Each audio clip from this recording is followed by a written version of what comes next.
Slavery. Not the cotton-picking, plantation-working slavery abolished in 1865. This slavery is worldwide. Slavery of women sold for their bodies, forced to satisfy the sexual hunger of men.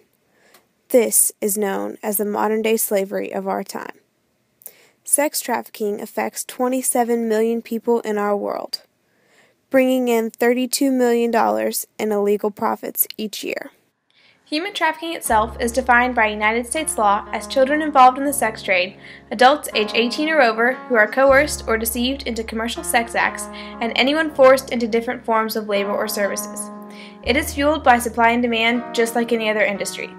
Many of the girls come to the U.S. with the false hope of a better life and finding a good job. These girls are coming predominantly from countries such as Mexico, Indonesia, and other Asian countries. The American people have somewhat chosen not to recognize how big this problem really is. The lack of awareness and the lack of care is appalling. Many people think that slavery is a thing of the past, but this form of slavery is bigger than what the slavery of African Americans ever was. Young women are lured here hoping to find a new job and a better life for them. Instead, they are forced into the sex trade.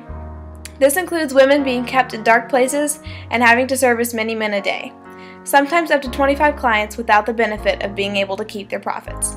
The treatment of women is one that is brutal and doesn't allow these women to make their own decisions. Sex trafficking is not limited to only adult women. Many children are forced into this industry as well. The average age a child is trafficked is around 12 years old. A lot of the time, pimps look for girls who are alone and look upset, whether it is outside at a park, at school events, or just going for a walk. The pimps make these kids feel comfortable with them and let the kids vent to them about things that are bothering them in their lives. They shower these kids with gifts and go out and do whatever the child wants to do. Then, when they finally take the kids away with them, the trafficking begins and these children usually never see their loved ones ever again. This is especially true if they go overseas. The pimps will abuse these kids until they can't stand anymore if they don't do something right and drug them to make them do what they want. Child sex trafficking is a problem that is not only found in the U.S. and is one that needs to be put to an end. Sex trafficking tends to originate from impoverished countries or regions.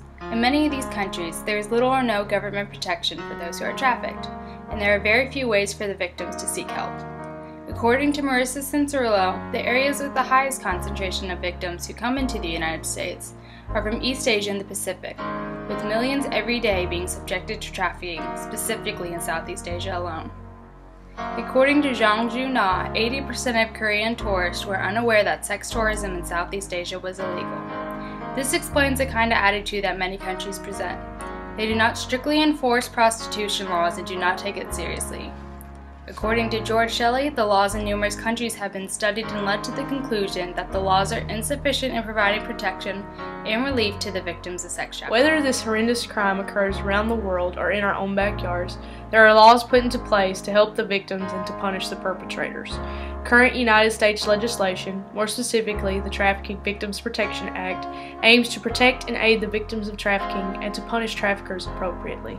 According to Catherine Cullen DuPont, the U.S. Trafficking Victims Protection Act of 2000 was the first comprehensive federal law to address modern-day slavery and modern-day slavery tactics, including fraud, coercion, the confiscation of documents, and debt bondage. This means that the sex trade industry is a form of contemporary slavery due to their deceptive parallels such as force, intimidation, deceit, and indentured servitude. In addition to trafficking legislation, there are many organizations aimed at aiding the victims of sex trafficking. Along with the legislation throughout the world, individual groups are trying to stop human sex trafficking. Foundations like Thorn, the ECPAT, and Not for Sale are creating campaigns that are helping to educate people on the severity of the situation. One of Thorn's popular campaigns is Real Men Don't Buy Girls. These groups' campaign goals include raising awareness, spurring long-term action, and raising funds for preventive action and direct support for child survivors of sex trafficking. If people aren't aware of the problem, they can't do anything to help. One of the best ways to help is to educate yourself on the problem and educate others as well. If you want to find ways to help donate your time and efforts, please visit the following websites.